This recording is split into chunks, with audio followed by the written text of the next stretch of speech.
Please subscribe to keep us alive.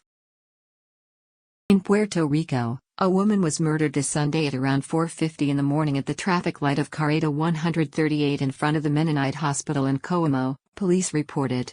According to preliminary information, a call through the 911 emergency system alerted the authorities of some gunshots, and in turn, a call was received from the hospital informing police that a female with a gunshot wound to the neck had arrived. When she was attended by the doctor on duty, she was determined to have no vital signs and pronounced dead. The victim has been identified as 39-year-old Veronica Rosario Figuroa. A manatee that was stranded this afternoon on the beach of Punta Santiago, in Humacao, died while being transported to the Manatee Conservation Center, in Coamo, Puerto Rico. The mammal is the 10th manatee to die this year. Its injuries indicated that the death could have been caused by a boat or watercraft. Manatees are endangered and there are only 800 known remaining in the waters, off Puerto Rico. This Sunday, authorities found the body of a lifeless man in the Playa Negra sector, in Vieques.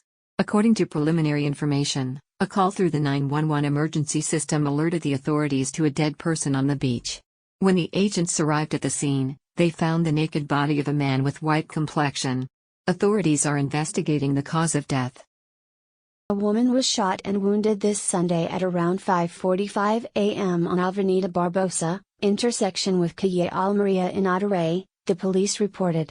According to the police report, the woman suffered a gunshot wound to her buttocks and was transported to a hospital. Her health condition is unknown. At the moment, the identity of the victim is unknown and the investigation is ongoing. The police reported that at around 11:38 p.m. on Saturday a serious accident was reported between a vehicle and a man who was riding on Highway 127, kilometer 6.6 in Guayanilla. According to the authorities' investigation, the driver of a wine-colored 2006 Jeep Grand Cherokee vehicle was traveling on the road, and a 42-year-old man, who was riding on horseback, did not notice the entrance to the road and hit him, causing him seriously injured.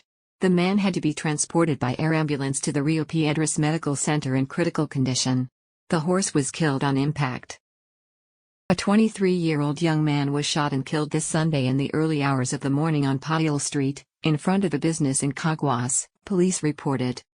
According to the report, a call through the 911 emergency system alerted the authorities about a person wounded by a gunshot. When the agents arrived at the scene, medical emergency personnel attended to a man with multiple gunshot wounds. The young man, identified as Efrain Manuel Roman, was transported in critical condition to the hospital Manatee de Caguas, where the doctor on duty certified his death.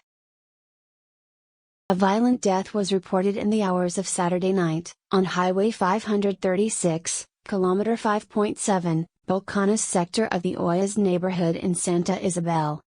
According to preliminary information, a telephone call to the Santa Isabel Police District alerted the authorities to a murder. When the agents arrived at the scene, they found the body of an unidentified man with several gunshot wounds in the head, that caused his death on the spot. He was described as approximately 5 feet, 6 inches tall, thin, white complexion, short black hair, wearing a long blue mahan, black shirt, red cap and white sports shoes. He also had tattoos on his right side and right wrist. Agent Fernando Tarafa, attached to the Homicide Division of the Ponce CIC, together with the prosecutor Melanie Ramos, investigated these events. A large part of the Puerto Rican delegation, to the Olympic Games, left for Japan after an intense week of training in Finland. As shared by the Puerto Rico Olympic Committee in a video on social networks, athletes such as Melanie Diaz, Manny Santiago and Miriam Sheehan say how they feel days before the Tokyo 2020 Games. "I already want to get there and do all the protocol and finally be in the village," said Diaz. Meanwhile, Santiago began to sing, "I am a Puerto Rican, so that you know it." Adriana Diaz and Brian Afanador will be the flag bearers of the Puerto Rican delegation in Tokyo 2020. In the Puerto Rican delegation there are 13 men and 24 women. There are 5 days left until the Tokyo 2020 Olympic Games are held and you can watch them on Telemundo PR. Since Saturday, 12 tremors have occurred in the areas of Puerto Rico and 5 were reported as felt by the population. Experts stressed the importance of being prepared for these new seismic events.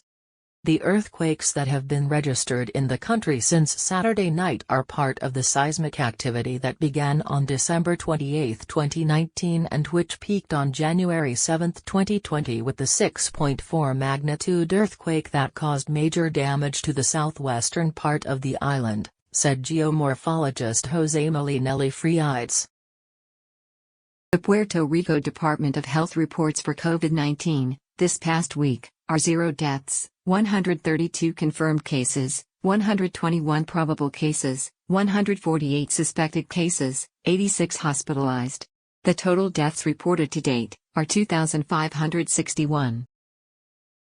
Washington, D.C., Puerto Rican scientists have appealed to Congress to finance, at a cost of about $468 million, the construction of a new and modern radio telescope in Arecibo. The old Arecibo radio telescope collapsed on December 1, 2020. In the nation, 3 people were wounded in a shooting outside of Nationals Park in Washington, D.C., during a home game against the San Diego Padres on Saturday night. The shooting was an exchange of gunfire between people in 2 cars, said Metropolitan Police Department Executive Assistant Police Chief Ashan Benedict, according to the Associated Press. One of the people shot was a woman who had been leaving the stadium when she was hit by gunfire. She was taken to the hospital for non-life-threatening injuries. The 2 other male victims were identified by police after they walked into a local hospital with gunshot wounds. Their injuries were non-life-threatening. Some fans reported what sounded like fireworks during the 6th inning, at around 9:30 p.m., followed by crowds running to safety. Oregon and much of the Northwest reported record temperatures, one recorded at 135 degrees in a homeless encampment. The death toll in Oregon alone is now more than 107 as a result of last week's unprecedented heat wave, which shattered all-time record highs across the Pacific Northwest and southern Canada, which saw a massive uptick in deaths. In Washington state, officials said late last week about 30 deaths had been connected to the heat, and most of those came in and around Seattle. In sports headlines, Carlos Rodon allowed only 1 hit through 7 dominant innings. Yoan Moncada and Tim Anderson hit solo homers and the Chicago White Sox topped the Houston Astros 4-0 on Sunday's baseball game. Danny Mendick and Adam Engel added RBI singles, and the White Sox stymied Astros hitters for the 2nd straight game after losing their first 5 this season to Houston, and being outscored 34-9 in those contests. Chicago has won 7 of 8 to move to the top of the American League standings. On April 14, 2021, Rodon pitched the 20th no-hitter in White Sox history against the Cleveland Indians. In entertainment headlines, 3 weeks after Britney Spears denounced the conservatorship that has long controlled her personal life and finances as abusive, in an impassioned courtroom speech, a Los Angeles judge said the singer can hire her own lawyer Wednesday. Judge Brenda Penny approved Spears' choice of Matthew S. Rosengart, a prominent Hollywood lawyer and former federal prosecutor who is expected to take a more aggressive approach and push for the conservatorship to end, according to a person briefed on the matter. Britney Spears' fortune, which is now estimated near $60 million, has been controlled by her father, Jamie Spears. Thanks for watching. Please subscribe to help us survive.